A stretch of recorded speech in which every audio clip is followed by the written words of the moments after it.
quick count of Indonesia's presidential election shows that candidate Susilo Bambang Yudhoyono has more than 50% of the votes.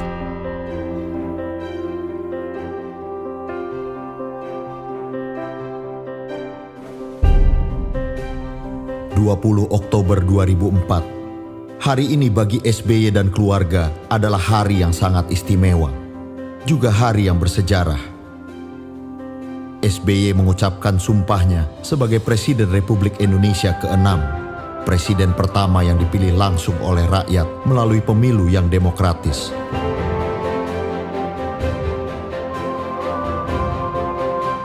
Demi Allah, saya bersumpah akan memenuhi kewajiban Presiden Republik Indonesia dengan sebaik-baiknya dan seadil-adilnya, memegang teguh Undang-Undang Dasar dan menjalankan segala undang-undang dan peraturannya dengan seluruh-seluruhnya, serta berbakti kepada nusa dan bangsa. SBY sadar persoalan bangsa segudang, permasalahan dan tantangan amat kompleks. Tak ada resep ajaib, tak ada jalan pintas. Sementara harapan rakyat amat tinggi.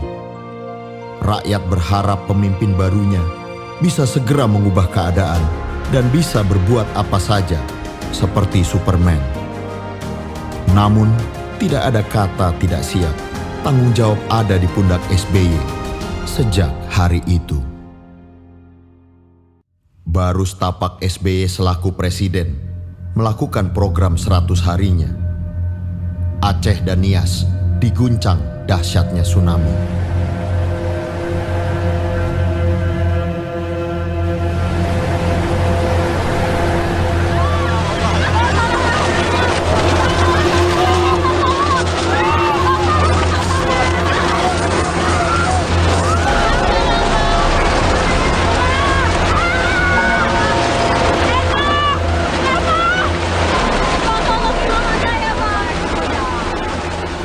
Bencana tsunami tersebut adalah bencana alam terbesar di awal abad 21. Dengan korban jiwa, harta benda, dan kerugian infrastruktur yang sangat besar. More than 11,000 people are now thought to have been killed in southern Asia after an undersea earthquake sent enormous waves rolling across the Indian Ocean.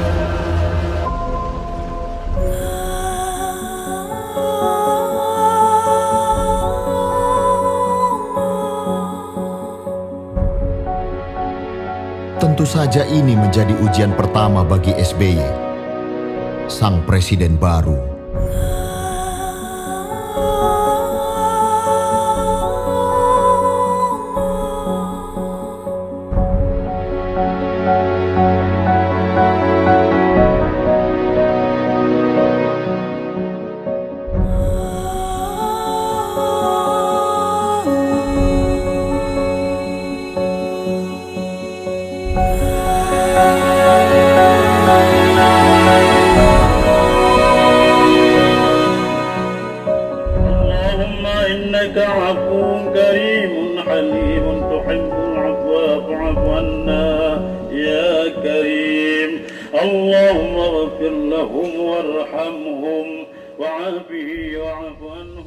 Situasi krisis memang membutuhkan manajemen krisis dari pemimpin yang tanggap.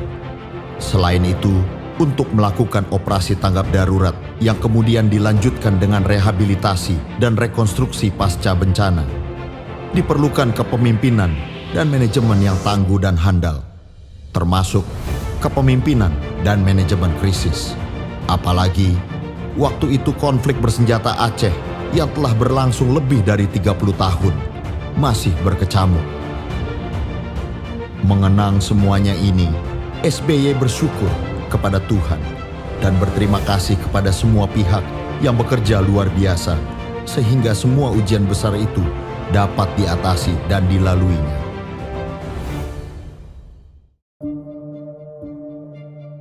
Di awal kepemimpinannya, SBY menghadapi sejumlah pekerjaan rumah, persoalan, dan tantangan yang boleh dikatakan menyandera Indonesia.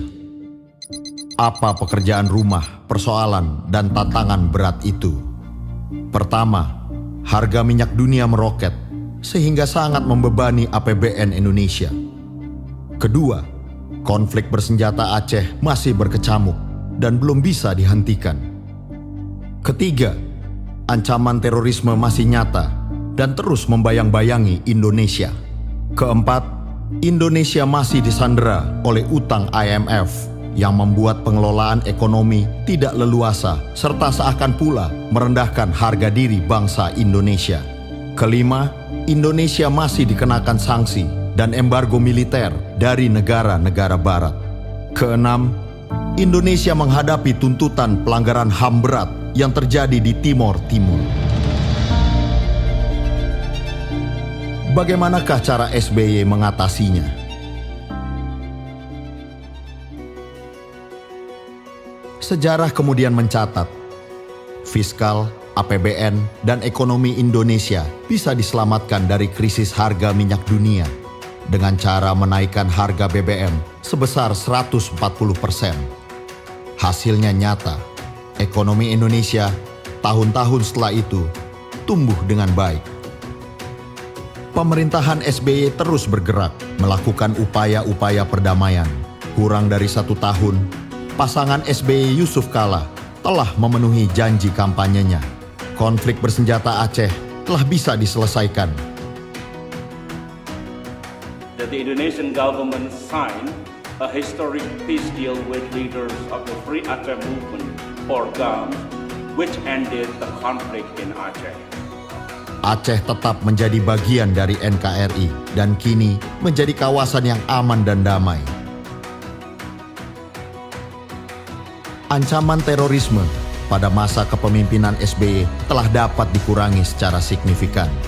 Para pentolannya telah berhasil dilumpuhkan. Kita akan lakukan langkah-langkah yang tepat untuk mencegah terjadinya aksi terorisme dan memberantas mereka-mereka yang masih saja ingin melaksanakan aksi-aksi itu.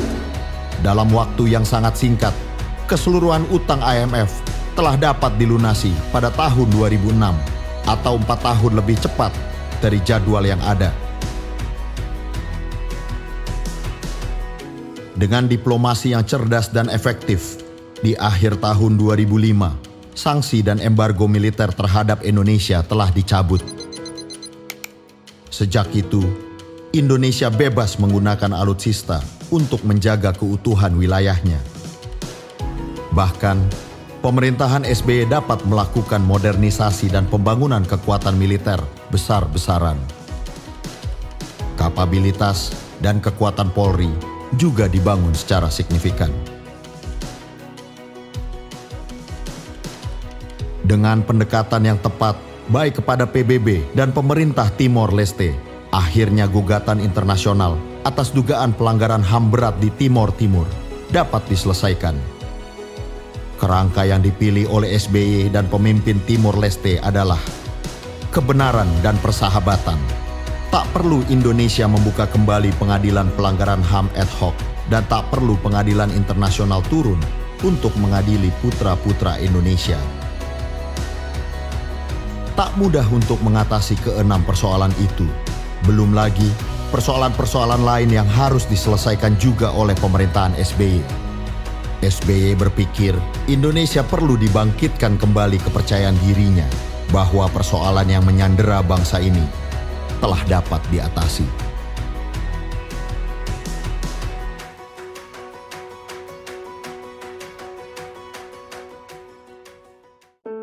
Kendati dengan jujur, SBY mengakui tidak semua sasaran pembangunan ekonomi dapat dicapai.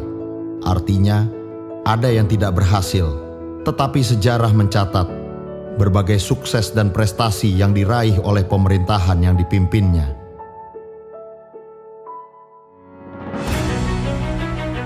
Pertumbuhan ekonomi selama 10 tahun rata-rata 6%, meskipun ada krisis ekonomi global tahun 2008-2009. Angka terendah terjadi di tahun 2009, sebesar 4,6% akibat diterpa dampak langsung dari krisis global. Sementara Pertumbuhan tertinggi pada angka 6,5% terjadi di tahun 2011. Angka 6% ini menjadikan Indonesia sebagai negara yang memiliki pertumbuhan ekonomi nomor 2 tertinggi di antara negara-negara G20 setelah Tiongkok. GDP meningkat 438,3%. APBN meningkat 439,3%. Pendapatan per kapita meningkat 350%. Debt to GDP ratio menurun dari 56,6% menjadi 24,7%. Rasio utang luar negeri menurun drastis dari 27,8% menjadi 7,8%. Cadangan devisa meningkat dari 36,3 miliar dolar menjadi 111,86 miliar dolar. Anggaran pendidikan meningkat tajam lebih dari 20% dari APBN. Pembangunan sarana kesehatan dan jumlah dokter meningkat secara signifikan. Perumahan rakyat layak huni dibangun secara intensif. Ketahanan pangan berhasil ditingkatkan menjadi lebih baik. Produksi ikan nasional meningkat dari 6,1 juta ton menjadi 18,9 juta ton. Penghasilan tamtama TNI, Polri, guru dan buruh yang selama ini relatif rendah meningkat dari Rp575.000 menjadi Rp4.380.000. Upah minimum regional buruh meningkat dari Rp458.500 menjadi Rp1.584.381. Pengangguran menurun dari 11% menjadi 5,7%. Angka kemiskinan menurun dari 16,7% menjadi 10,89%. Sekali lagi, memang tak semua bisa diwujudkan. Tetap ada kekurangan dan hal-hal yang belum bisa dicapai. Tetapi SBY telah memenuhi janji dan tekadnya.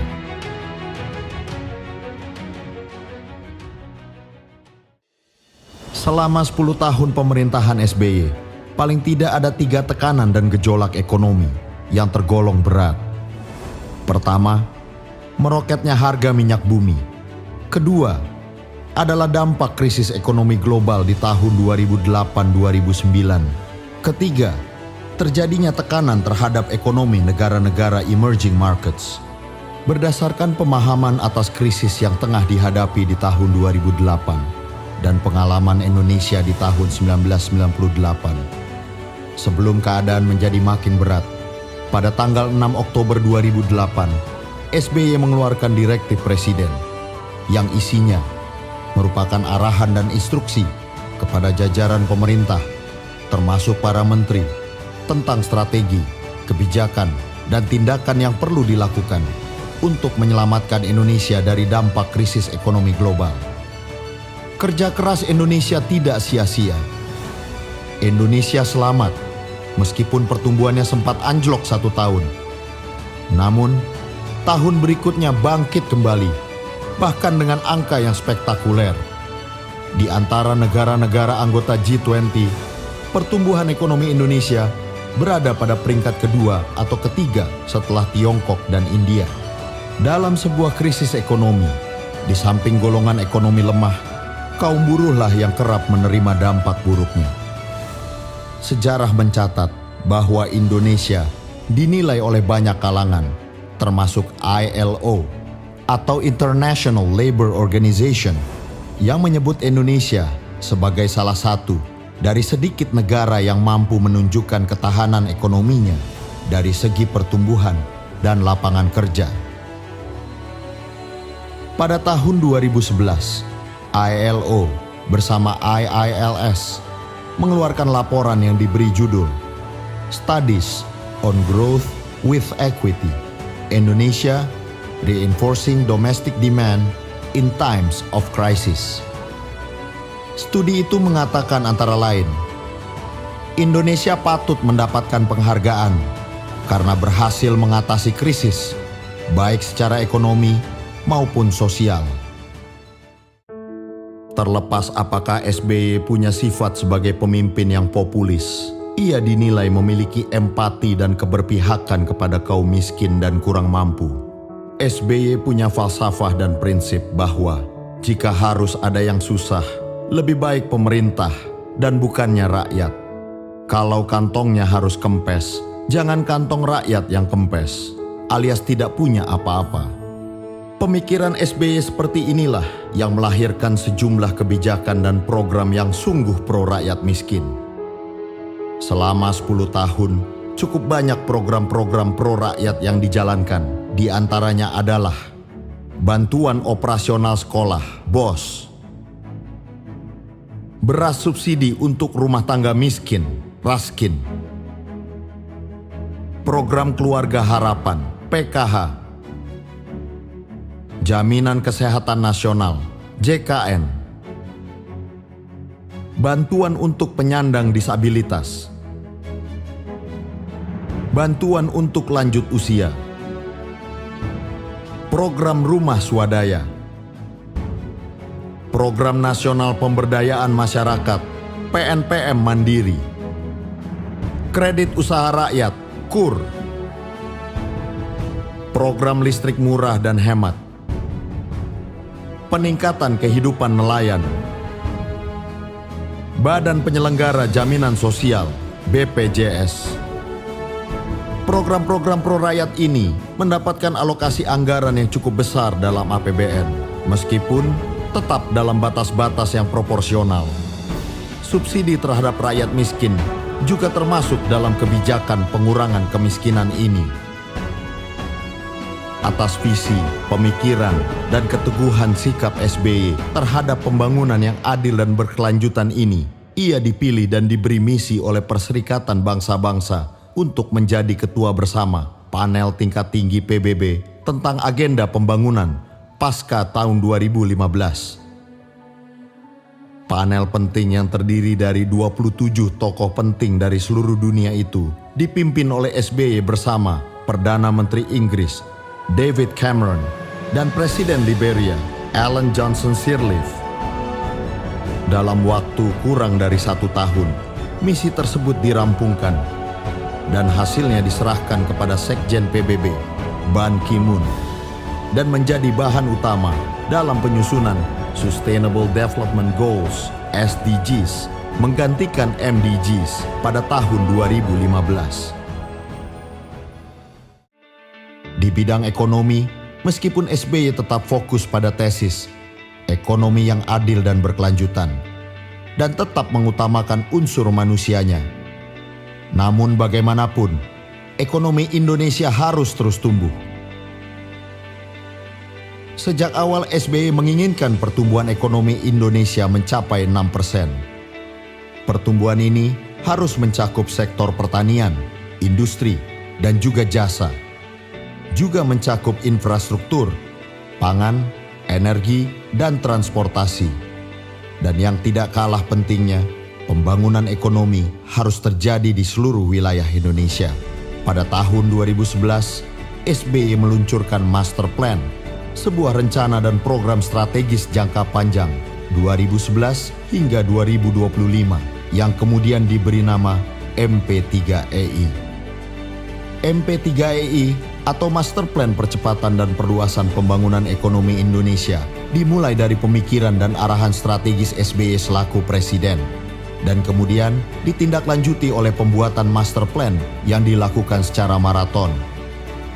Proses pembuatan MP3EI melibatkan jajaran pemerintahan pusat, pemerintahan daerah yang diwakili oleh para gubernur, Komite Ekonomi Nasional (KEN), Komite Inovasi Nasional (KIN), para ekonom, jajaran BUMN, jajaran dunia usaha swasta, serta unsur media massa. Nampaknya SBY benar, dibuktikan dengan banyaknya proyek-proyek ekonomi berskala besar yang dibangun di seluruh wilayah Indonesia, baik yang dalam kerangka MP3EI maupun yang bukan.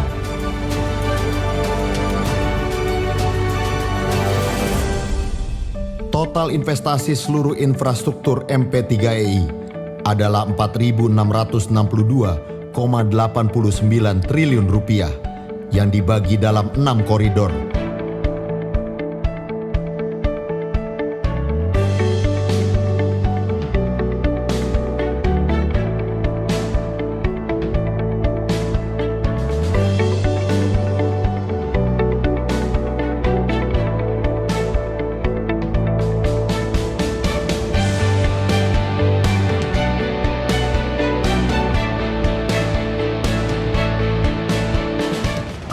Di bidang infrastruktur, telah dibangun ratusan proyek yang tersebar di berbagai daerah. Di antaranya adalah pembangunan Bandara Kuala Namu, Sumatera Utara, dibangun sejak tahun 2007 dan diresmikan pada tahun 2013. Pembangunan MRT North-South di Jakarta dibangun sejak tahun 2013 dan diresmikan pada tahun 2019. Pembangunan Bandara Kertajati Majalengka dibangun sejak tahun 2013 dan diresmikan pada tahun 2018. Pembangunan Terminal 3 Bandara Soekarno-Hatta Jakarta dibangun sejak tahun 2011 dan diresmikan pada tahun 2016. Pembangunan Pelabuhan Internasional Maloi Kutai Timur dibangun sejak tahun 2013 dan diresmikan pada tahun 2017. Pembangunan Jembatan Pulau Balang Balikpapan dibangun sejak tahun 2013 dan diresmikan pada tahun 2019. Pengembangan Bandara Ngurah Rai Bali dibangun sejak tahun 2011 dan diresmikan pada tahun 2013. Pembangunan jaringan backbone serat optik di Papua Maluku dibangun sejak tahun 2014. Pembangunan Bendungan Jati Gede dibangun sejak tahun 2011 dan diresmikan pada tahun 2015. Di bidang energi, utamanya listrik, telah dibangun berbagai proyek pembangkit tenaga listrik sehingga kapasitas listrik nasional meningkat secara signifikan sebanyak 2 kali lipat dari sekitar 25.000 MW menjadi sekitar 50.000 MW. Proyek di bidang energi diantaranya adalah pembangunan PLTP Sarula 1 di Sumatera Utara, dibangun sejak tahun 2011 dan diresmikan pada tahun 2018. Pembangunan PLTU Pacitan 2 kali 315 MW dibangun sejak tahun 2007 dan diresmikan pada tahun 2013. Pembangunan PLTU Kaltim 2 kali 100 MW dibangun sejak tahun 2011 dan diresmikan pada tahun 2016. Di bidang transportasi telah dibangun berbagai proyek, diantaranya adalah pembangunan Jalan Trans Sumatera sepanjang 1.580 km dibangun sejak tahun 2012. Pembangunan Jalan Tol Trans Jawa total 72 km dibangun sejak tahun 2011 dan diresmikan pada tahun 2014. Kereta api Bandara Soekarno-Hatta Express dibangun sejak tahun 2014 dan diresmikan pada tahun 2018. Pembangunan Jalan Tol Depok Antasari Jakarta dibangun sejak tahun 2008 dan diresmikan pada tahun 2018. Pembangunan Terminal Multipurpose Teluk Lamong, Jawa Timur dibangun sejak tahun 2010 dan diresmikan pada tahun 2015. Secara nasional, transportasi darat, laut, dan udara meningkat secara signifikan. Untuk transportasi darat, pembangunan jalan dilakukan secara intensif. Pembangunan jalur kereta api sepanjang 1.360 km. Untuk transportasi laut, dilakukan penambahan 90 unit kapal penyeberangan dan 33 unit kapal perintis. Untuk transportasi udara, dilakukan penambahan pesawat terbang 3 kali lipat. Tentu masih banyak lagi proyek-proyek pembangunan ekonomi yang dibangun di masa pemerintahan SBY, yang semuanya telah menjadi aset dan kekayaan bangsa yang dapat dinikmati oleh generasi bangsa